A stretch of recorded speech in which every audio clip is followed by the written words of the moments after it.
En el tramo final de lo que quiero compartir con vosotras y con vosotros, vamos a hablar ahora de la evolución del espíritu, de la evolución de la materia y de la evolución de algo que aparecerá en su momento, que es el alma. La evolución del espíritu, la evolución de la materia y la evolución del alma. Cuando hayamos completado esta serie de comentarios sobre estos tres elementos evolutivos, habremos completado la charla. La evolución del espíritu, la evolución de la materia, la evolución del alma.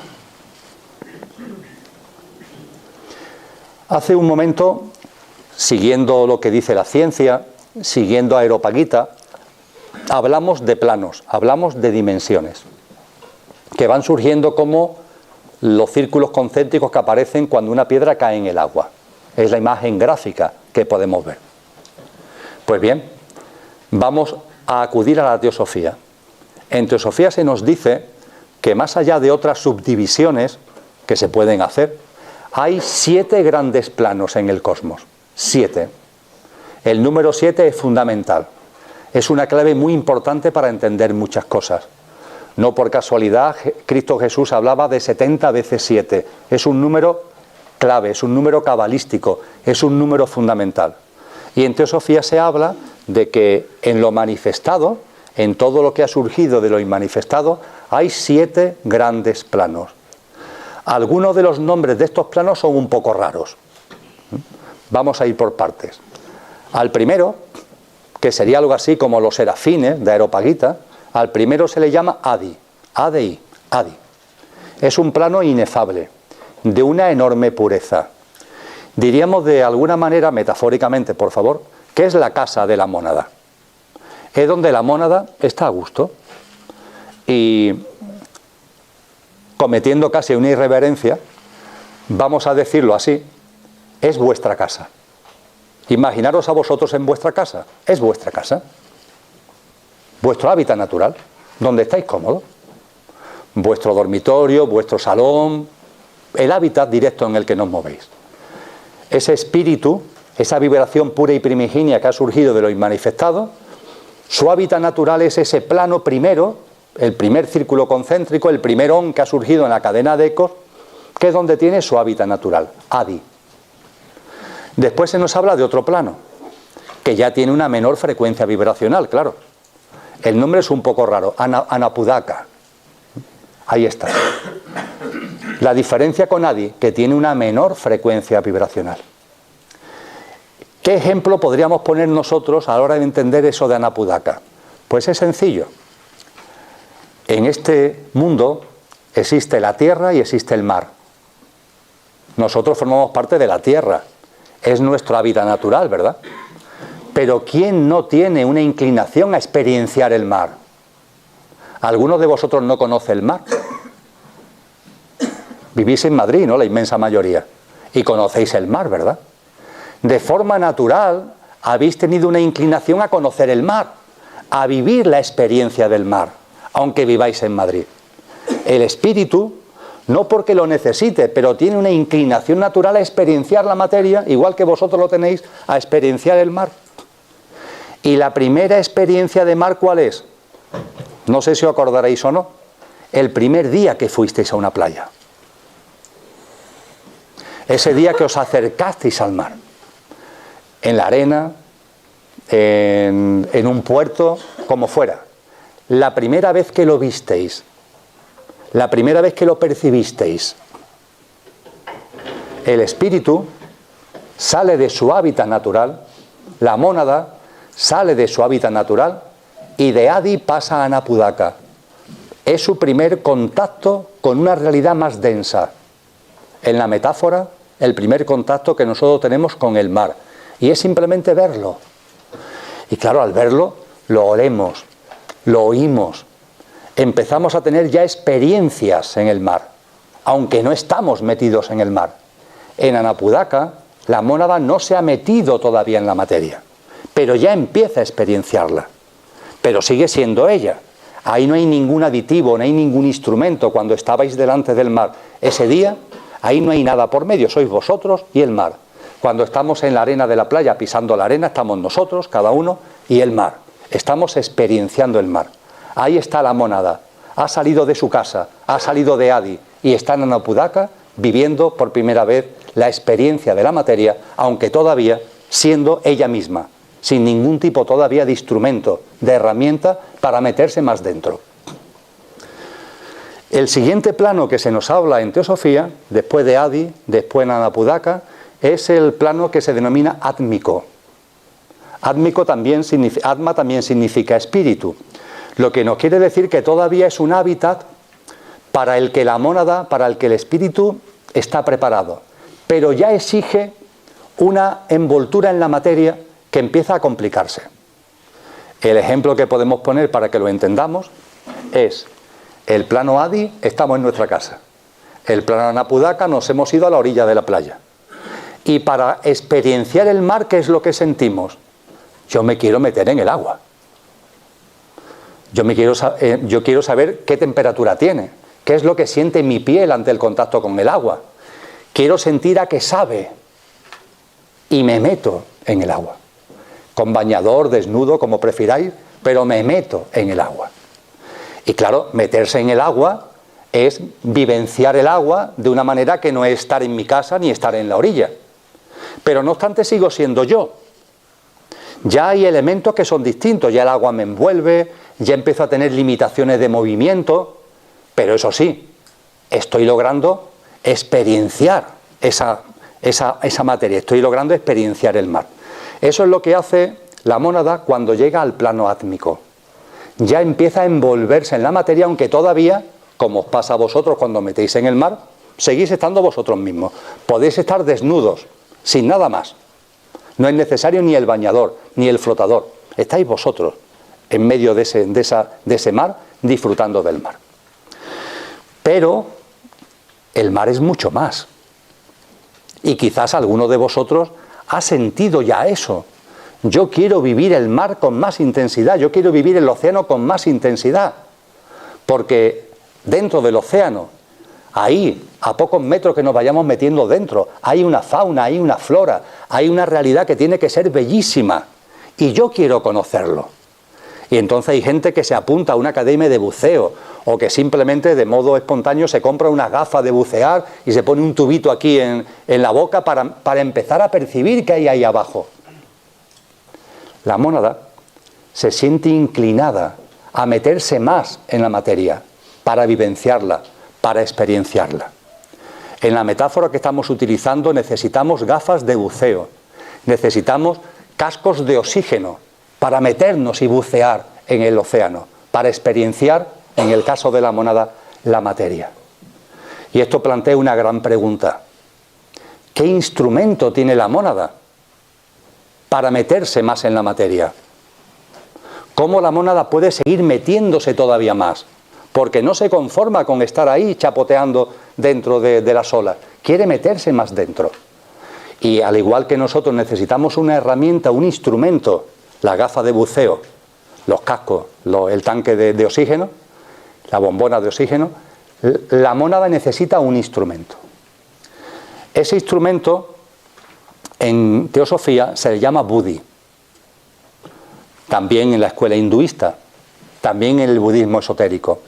Y ese buddhi es el alma universal, el alma universal. El alma universal es el instrumento, el vehículo que utiliza la mónada para meterse un poquito más en la materia. Metafóricamente, son las gafas de buceo y el tanque de oxígeno que utiliza la mónada para meterse más en el océano. ¿Qué es eso de buddhi? ¿Qué es eso del alma universal? En las corrientes espirituales se han preguntado sobre el alma desde siempre. Siempre han intuido que existe el alma.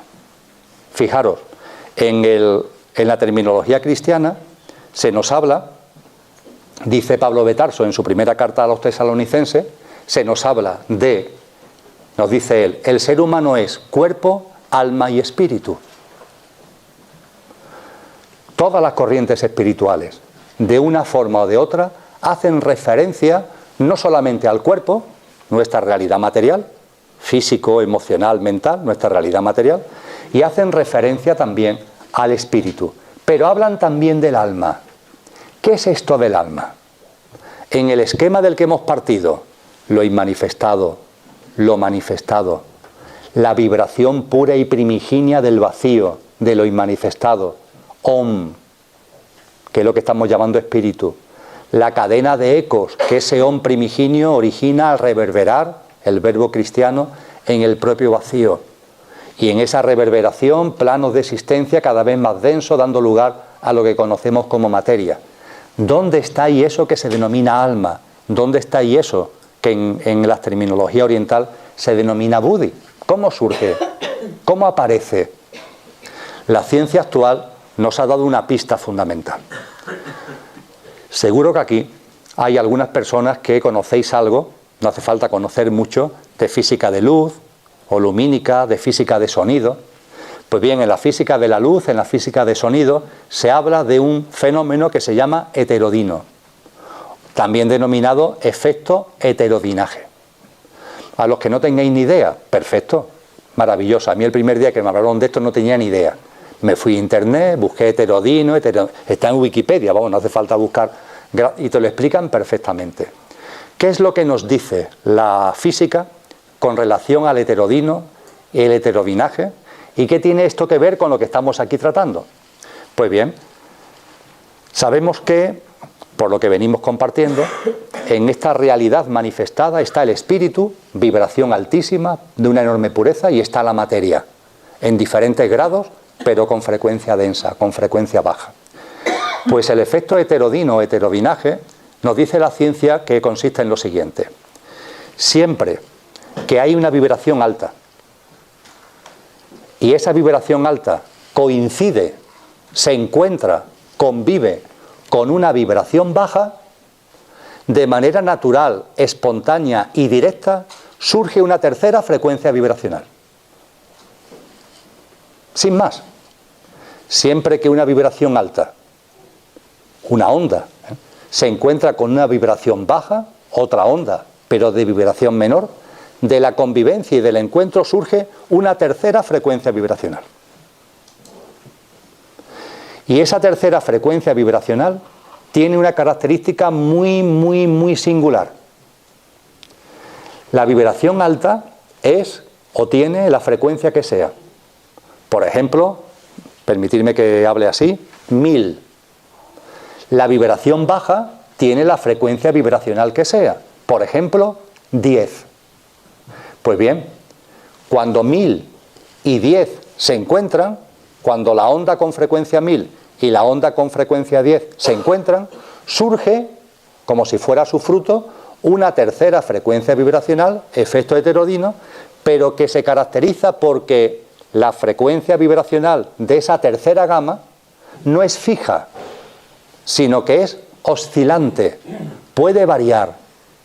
La alta es la que es, 1000, la baja es la que es, 10, pero la tercera frecuencia vibracional que surge por el encuentro de las dos es oscilante y oscila entre la frecuencia de la baja y la frecuencia de la alta, oscila entre 10 y 1000 en el ejemplo que estamos tomando.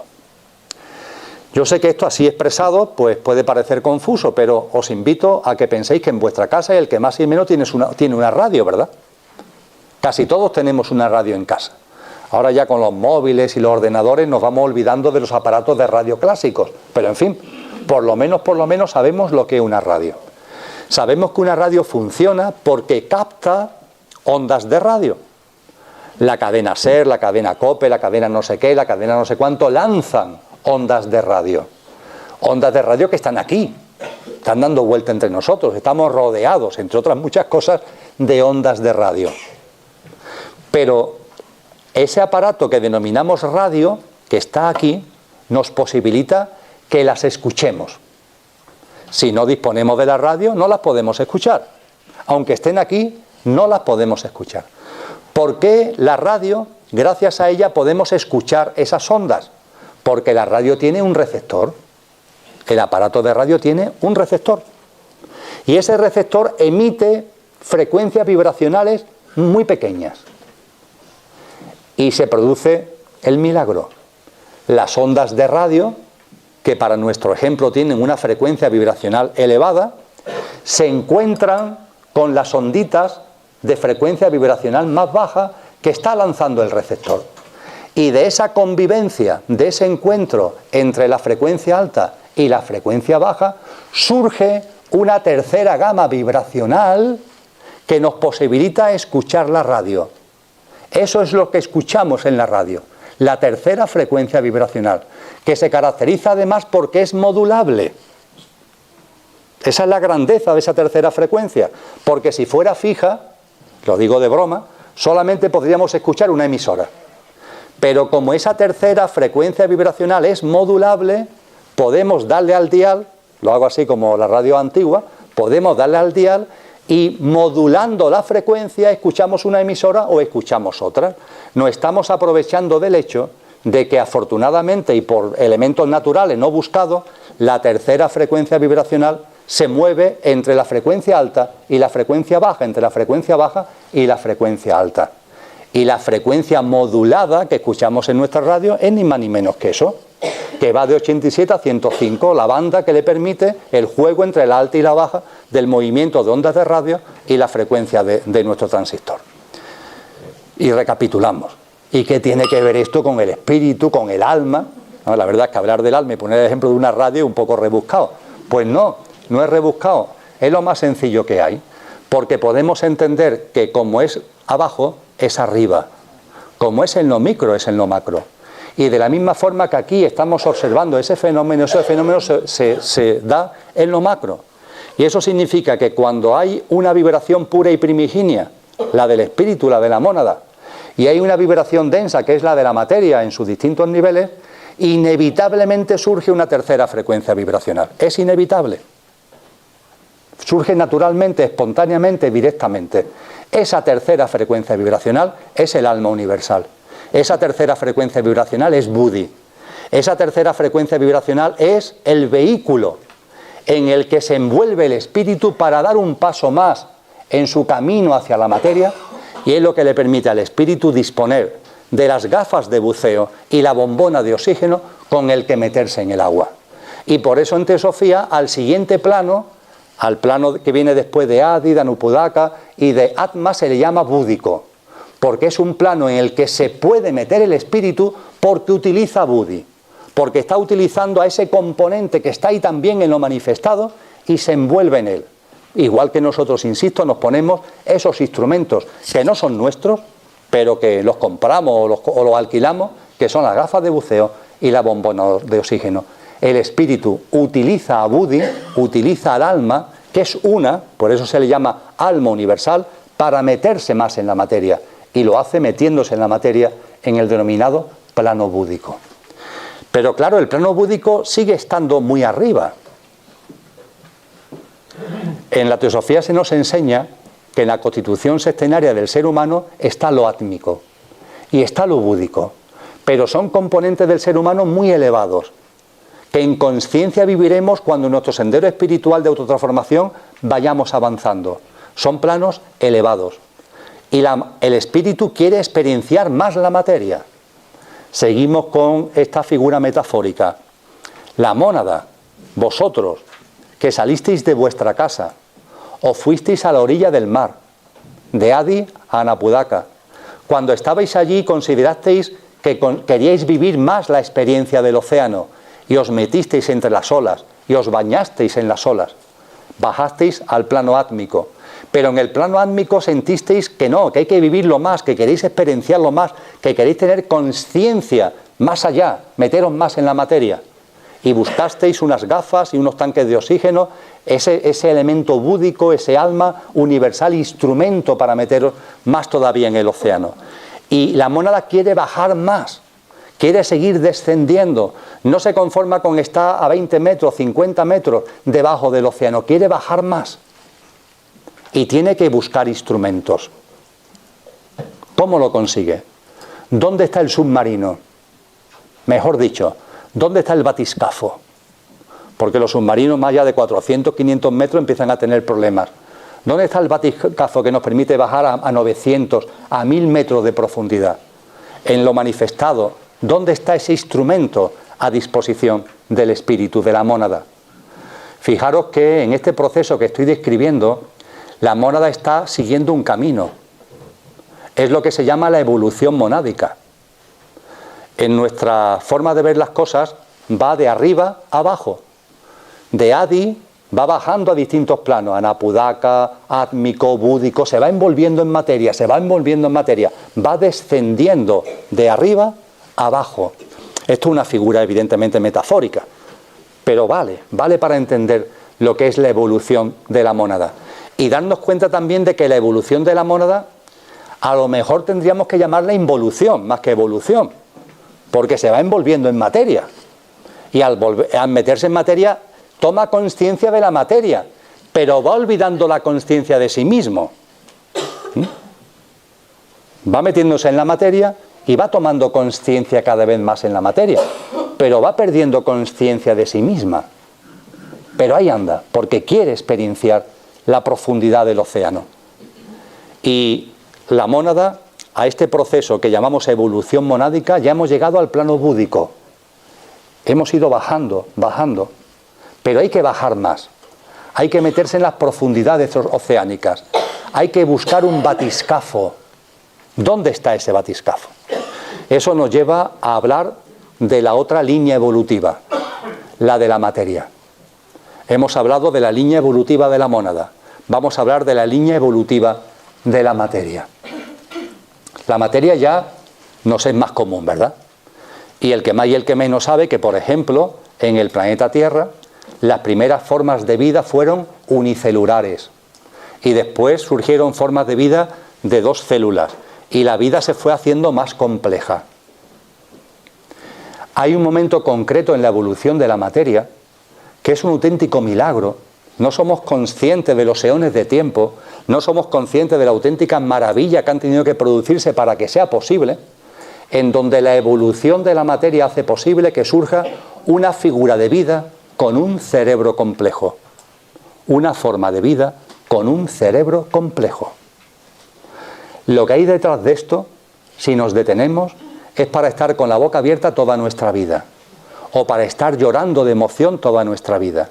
Es tremendo el proceso que ha tenido que seguirse en todo el cosmos y en todo el universo para que salgan, para que surjan, para que nazcan, para que se desarrollen por la evolución de la materia, formas de vida con un cerebro complejo como es el cuerpo humano.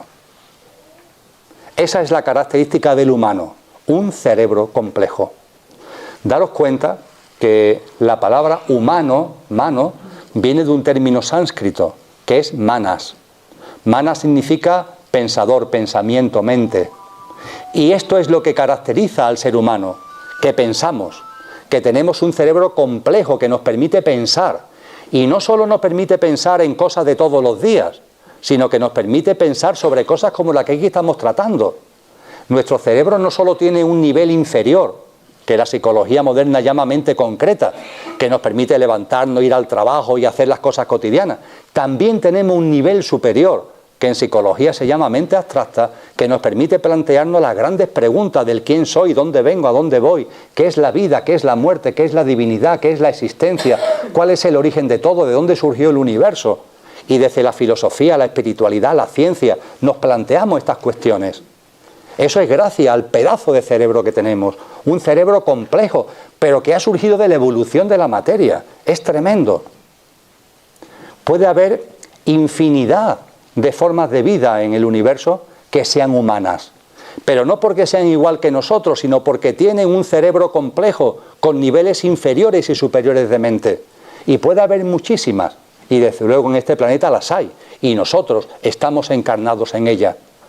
Daros cuenta que en castellano se habla de humanos, en inglés se habla de man, la palabra viene igual, hombre, y se le pone por delante la WO de vientre para hablar de mujer. La raíz es la misma, man, pensamiento, pensador, porque es lo que nos caracteriza.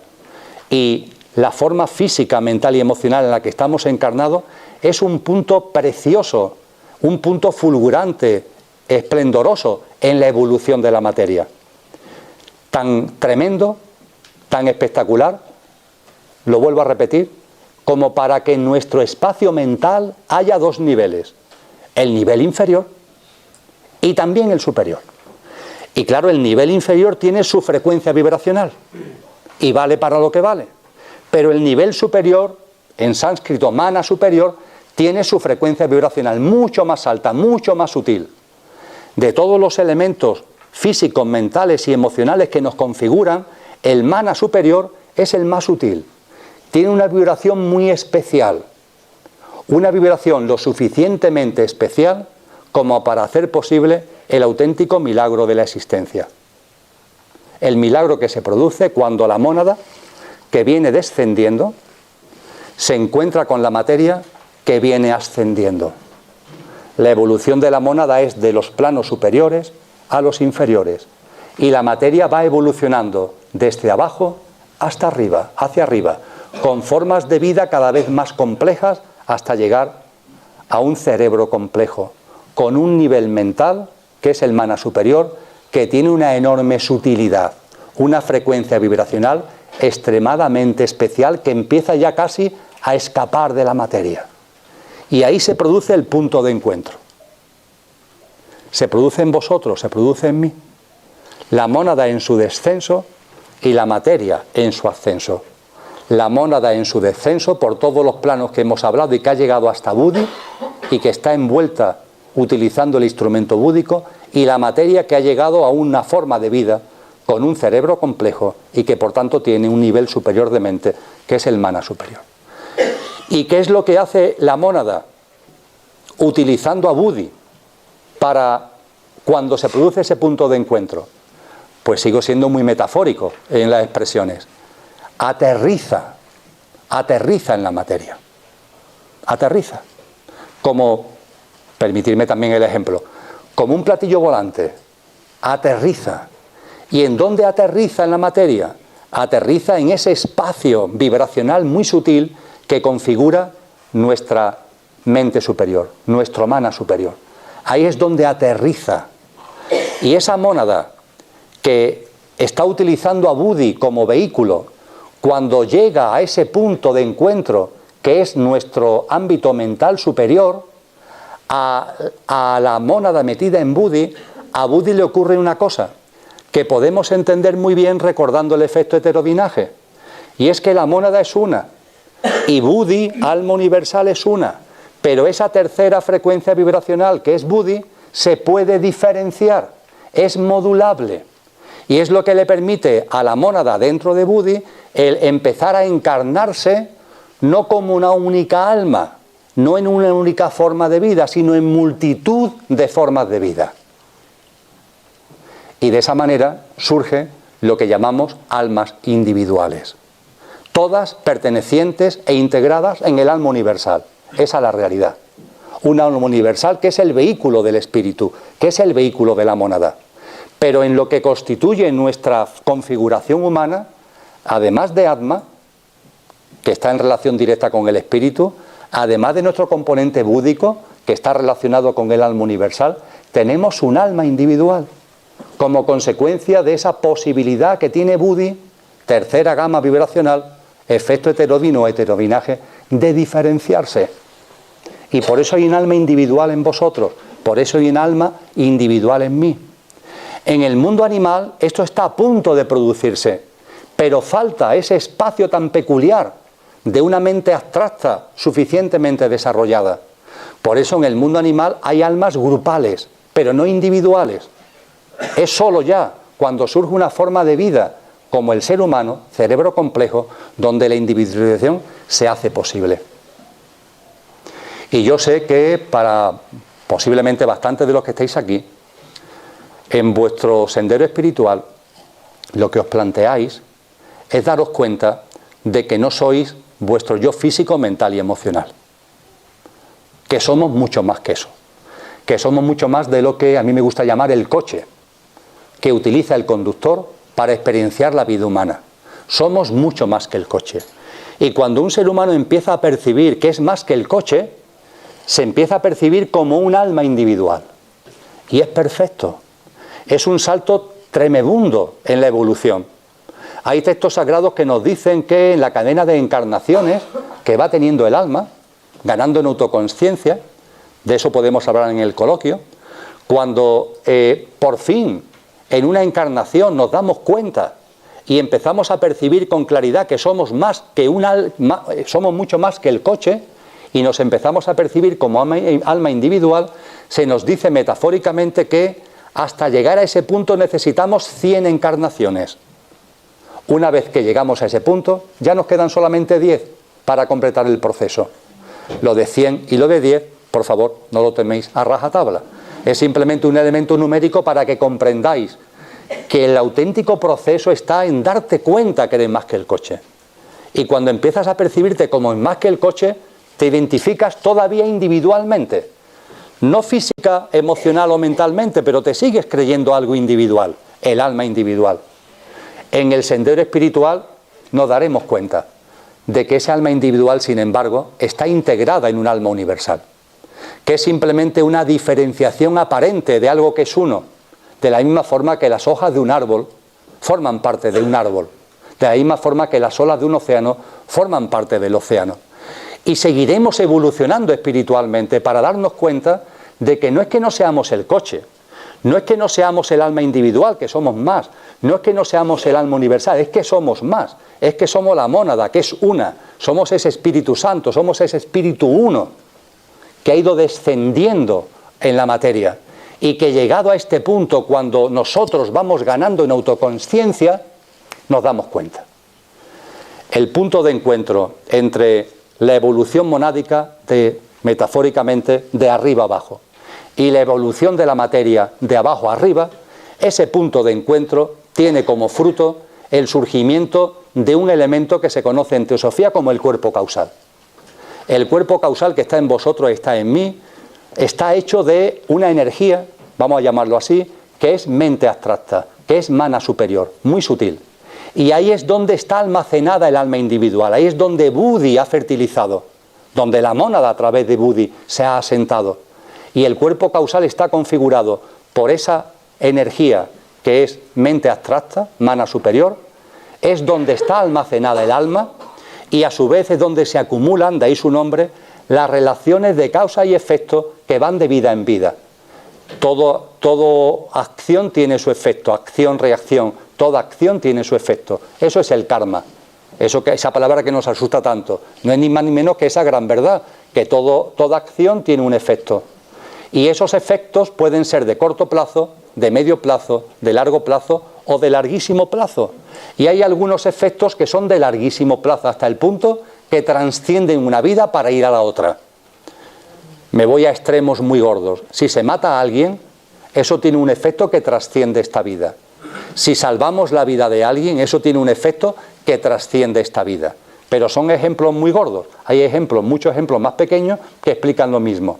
Que hay efectos, acciones que hacemos en esta vida, cuyos efectos trascienden de esta vida. Ese es el karma, que no es ni positivo ni negativo, es simplemente una ley, la ley de compensación, una ley universal absolutamente comprensible, y que no nos tiene que dar miedo, sino simplemente hacernos más responsables de lo que hacemos en nuestro día a día.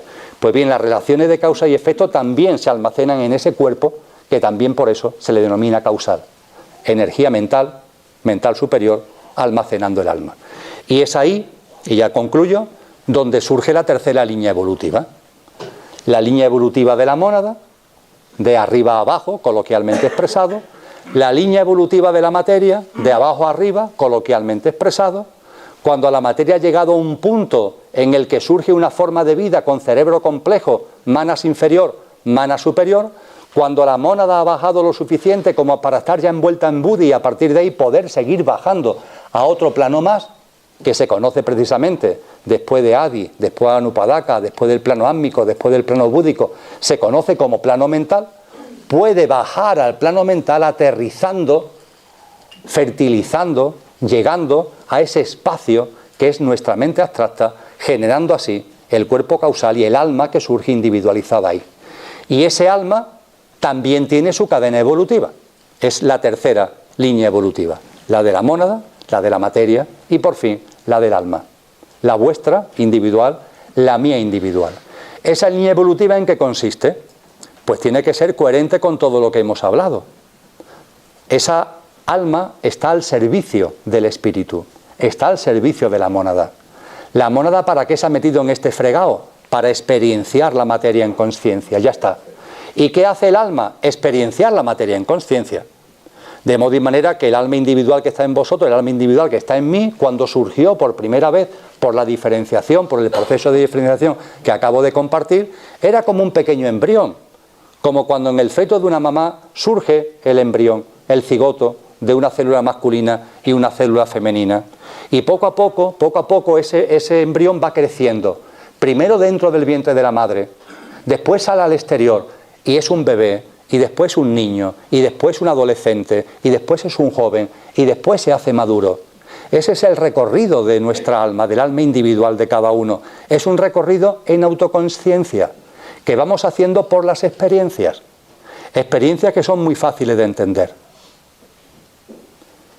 Nuestra alma quiere crecer, movida por el espíritu, que es el auténtico conductor.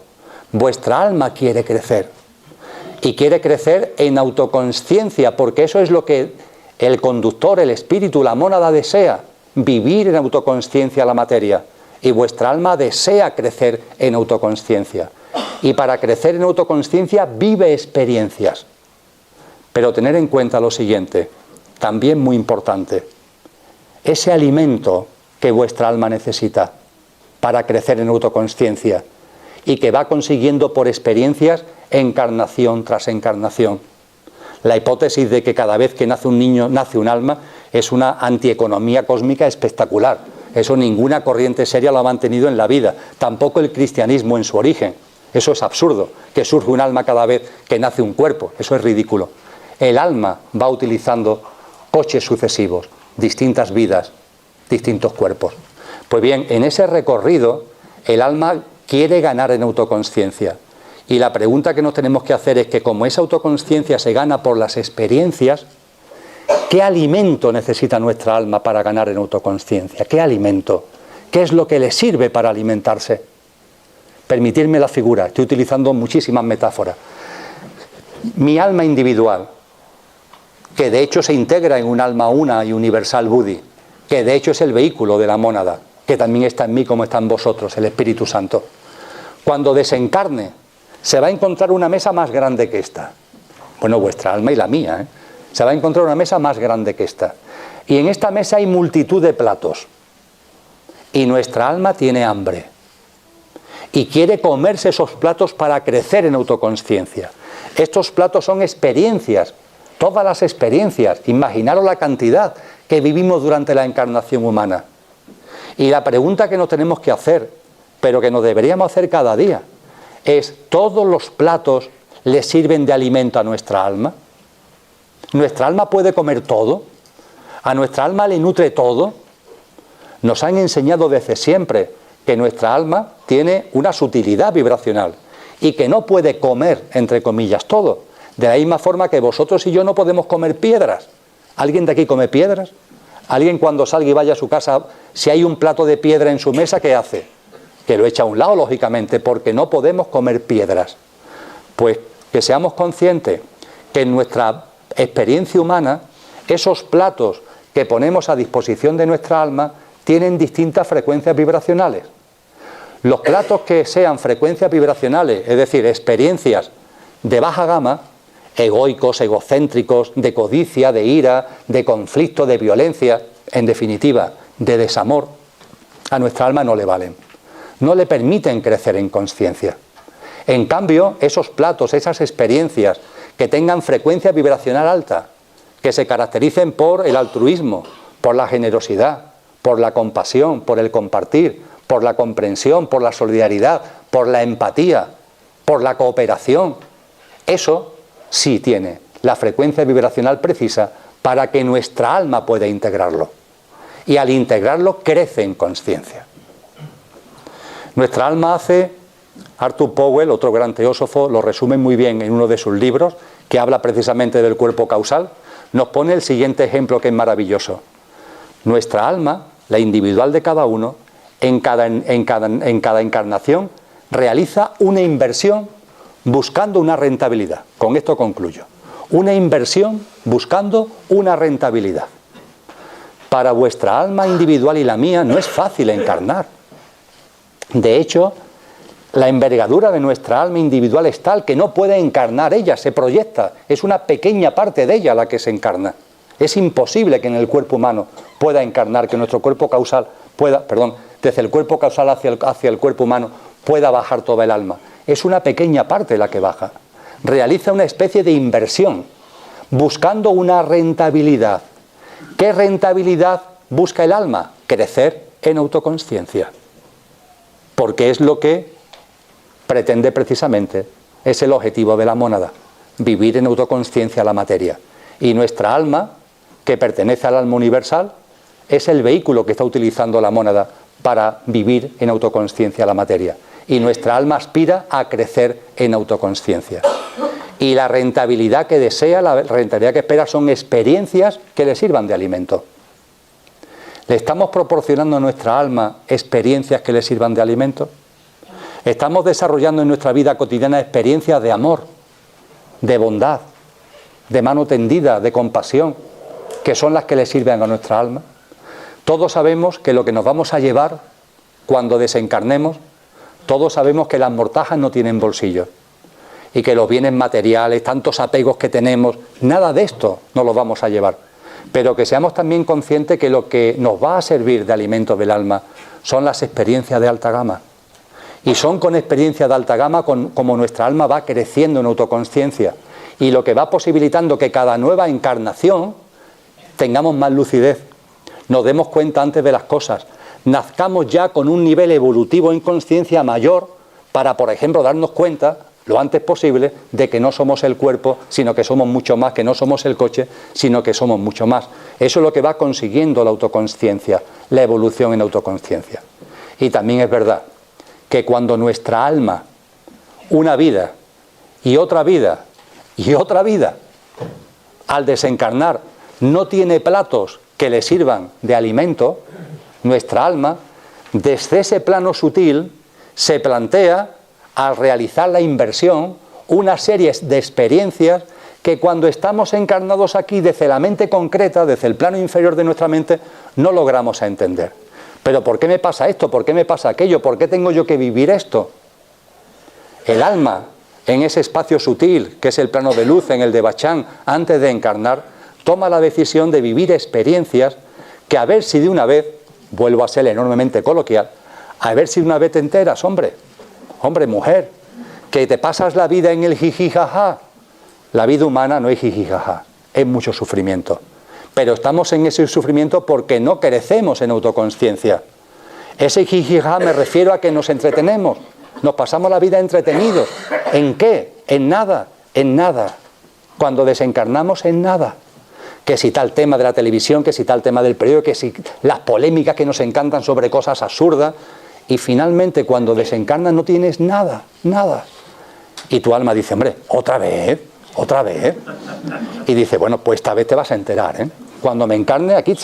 Y entonces se provocan los famosos sufrimientos, los famosos terremotos, lo que San Juan de la Cruz llamó las noches oscuras. Que parece que muchas veces es la única forma de que al vivir noches oscuras, de una vez nos preguntemos cosas que antes no nos preguntábamos, nos interesemos por asuntos que antes no nos interesábamos, nos acerquemos a gente que antes no nos acercábamos, hagamos planteamientos que antes no nos hacíamos. Las dichosas noches oscuras, de las que San Juan de la Cruz habla tan bellamente en su poema La noche oscura, y que son ese camino que parece que necesitamos como para espabilarnos y que nuestra alma pueda finalmente encontrarse con platos que le sirvan de nutriente una vez que desencarnemos.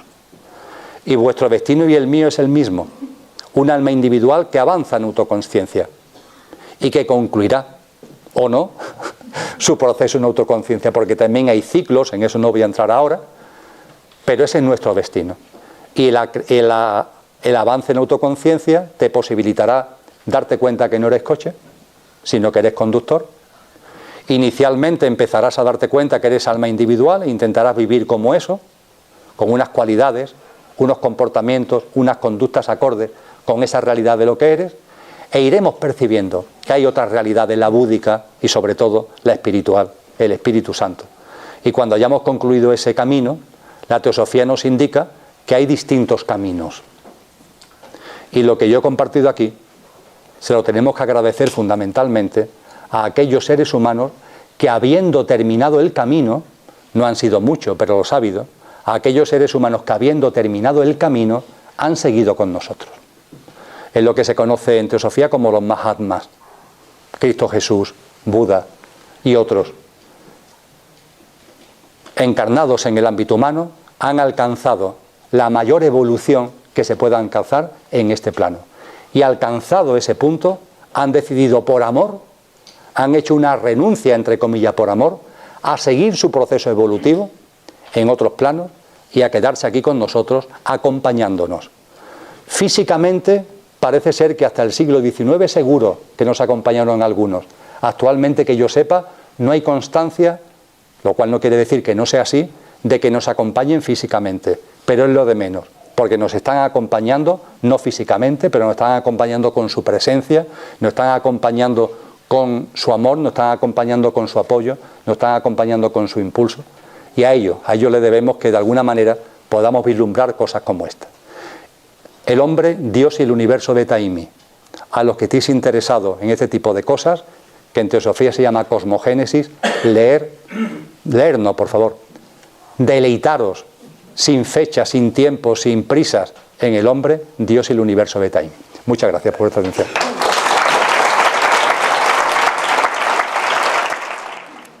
Las dos cuestiones que se han planteado las agradezco mucho porque ayudan tremendamente a complementar lo que he intentado compartir.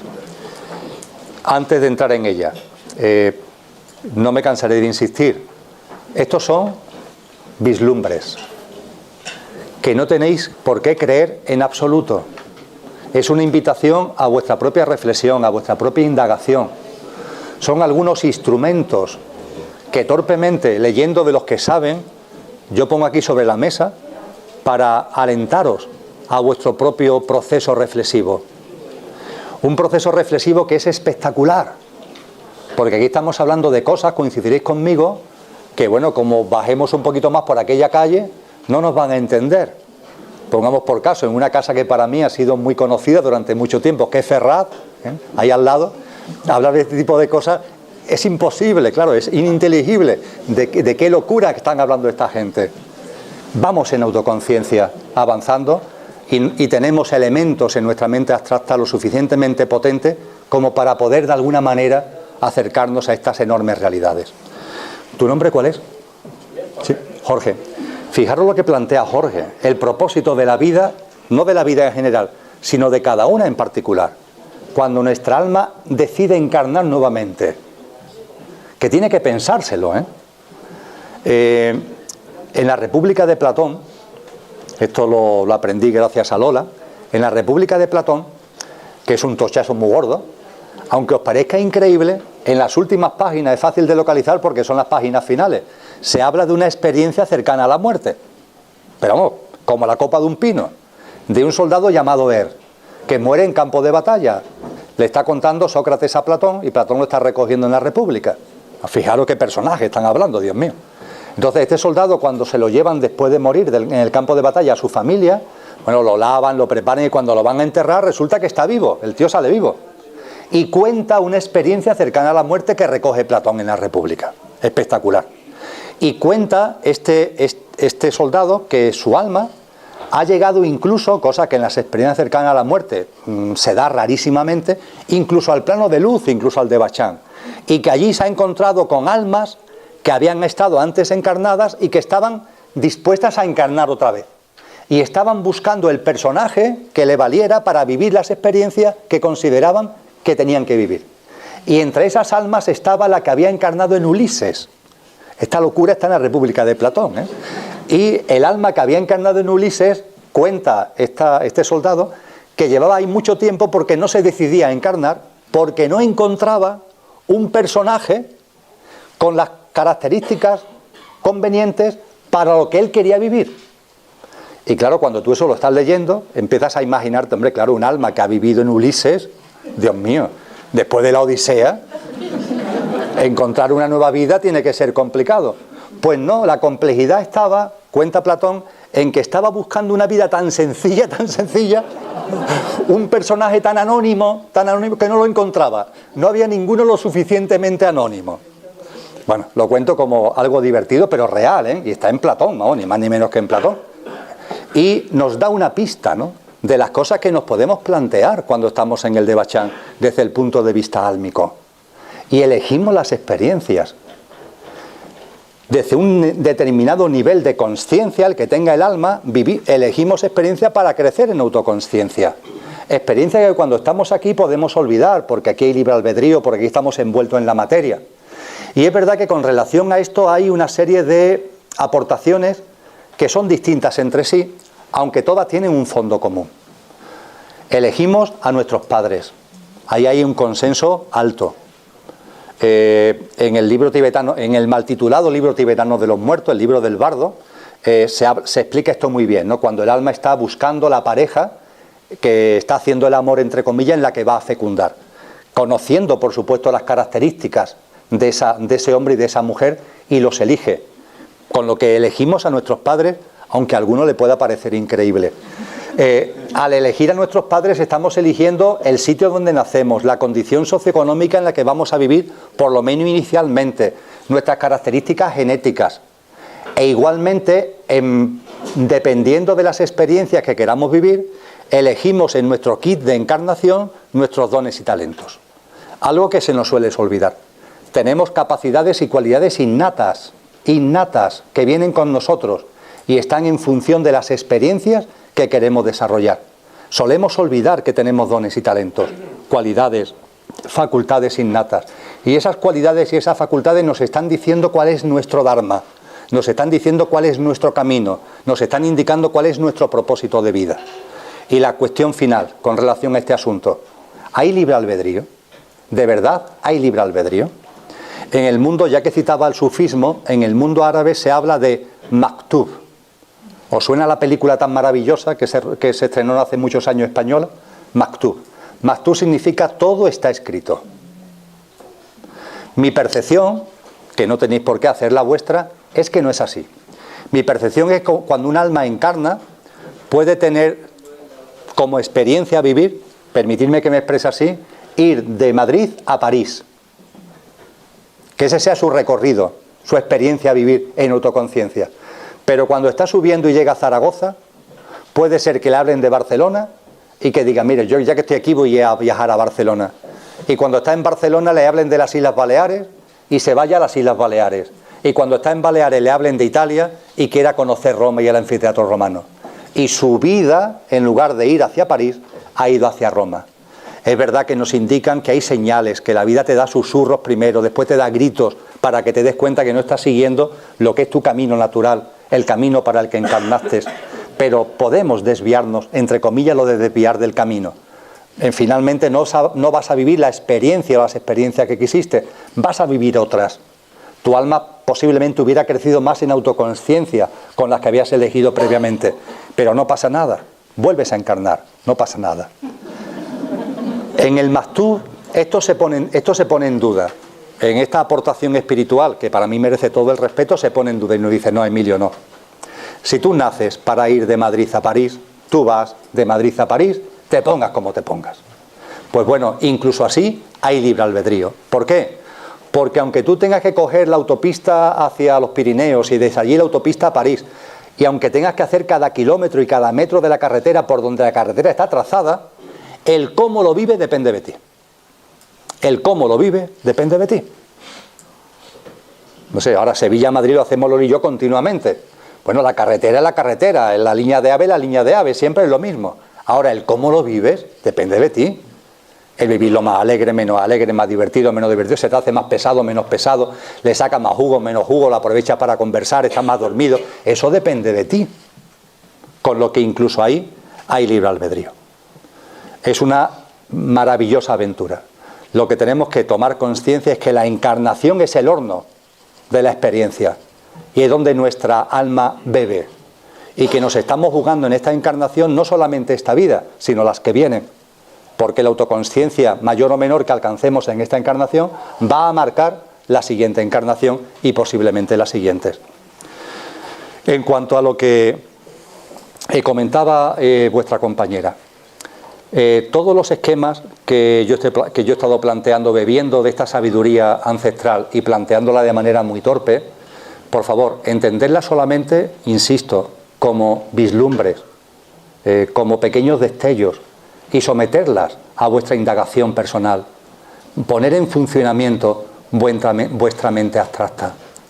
Y ¿tu nombre es? Manuela. Manuela. Y lo que Manuela nos planteaba algo muy importante. La mónada, en el proceso evolutivo que he estado compartiendo, la evolución monádica va de arriba a abajo. Pero fijaros que cuando llega abajo y se envuelve en la materia, en el nivel más inferior que puede envolverse, que es en nosotros, entendido nosotros como nuestro cuerpo físico, mente concreta y elemento emocional, cuando se mete ahí y empieza a adquirir conciencia, empezamos el camino inverso. Empezamos a subir. En la medida en que vamos ganando en autoconsciencia, fijaros, la palabra es preciosa, consciencia, la consciencia primero la tenemos enfocado en el coche. Con muchas encarnaciones y muchas experiencias, ganamos autoconciencia y empezamos a enfocarla en algo más que el coche, que es el alma individual. Y posteriormente la vamos enfocando en algo más. Y nos vamos dando cuenta de nuestro elemento búdico, de nuestro elemento átmico. Y no darnos cuenta solamente que eso es un tema intelectual, sino vivirlo, plasmarlo en nuestra realidad cotidiana. Y la mónada, que se diferenció para poder vivir en la materia, empieza un camino de regreso. Y ese camino de regreso es el camino al que están destinados todas las mónadas, envolverse en la materia para volver otra vez hacia los planos superiores y finalmente recordar la metáfora sufí de la noche y el día, y finalmente es todo lo manifestado en su conjunto lo que volverá a lo inmanifestado. Es todo en su totalidad. Hay una gran pregunta, ¿y las mónadas cuando vuelvan a lo manifestado, las mónadas que se han diferenciado pero que son una, cuando vuelva a lo inmanifestado se disuelven? Taimi es clarísima al respecto, la teosofía es clarísima al respecto. No hay disolución. Se quedan en lo inmanifestado en potencia. No hay una disolución. Pero, en fin, no voy a entrar en ello. Leer a Taimi, de verdad, merece la pena. El hombre, Dios y el universo, libro que la Sociedad Teosófica Española está a punto de editar, aunque lo tenéis ya en internet. Y cuando tenemos esto delante, y voy a terminar con esto y con Taimi, daros cuenta, el universo se está expandiendo, de lo inmanifestado surge lo manifestado. Ahí está, en expansión. Vamos a acudir a la metáfora a la que nos invita Taimi. Una goma. Coger la goma con vuestras manos y empezar a estirar. Empezar a estirar. Lo manifestado se está expandiendo, el universo se está expandiendo. Las corrientes evolutivas que hemos hecho referencia, hay una expansión. La goma se está estirando. Pero a la par que la goma se estira, vais a sentir en vuestros dedos una presión hacia adentro. Poneros mentalmente en la situación. Estiramos la goma y efectivamente la goma se va estirando, pero en paralelo a la vez la tensión en los dedos es creciente y es una tensión ¿hacia qué? Hacia la unidad, no hacia la separación, sino a la unidad. Nos dice Taimi, acudiendo a la escuela brahmánica, acudiendo a las escuelas de pensamiento más profundo, eso es el amor. Eso es el amor. Esa tensión continua que hay en todo lo creado, que hay en toda la manifestación, que hay en cada forma de vida, de vuelta a la unidad. Esa tensión es el amor. Y cuando cualquier forma de vida, en su comportamiento y en su conducta, se acerca a eso, es decir, vive una experiencia de amor, es decir, vive una experiencia de unidad, experiencia felicidad. Es la llave a la felicidad auténtica y genuina, la vuelta a la unidad. Y eso en nuestro plano humano lo hacemos cada vez que tenemos un comportamiento compasivo con otro ser humano. Cada vez que tenemos un comportamiento compasivo con un animal, con cualquier ser vivo. Cada vez que tendemos la mano, cada vez que somos comprensivos, cada vez que somos empáticos, cada vez que somos solidarios, cada vez que somos cooperativos. Estamos haciendo nuestra esa corriente hacia la unidad y eso indefectiblemente nos aporta felicidad. Esa definición del amor creo que nos los podríamos llevar como colorario de todo lo que hemos hablado. Muchas gracias.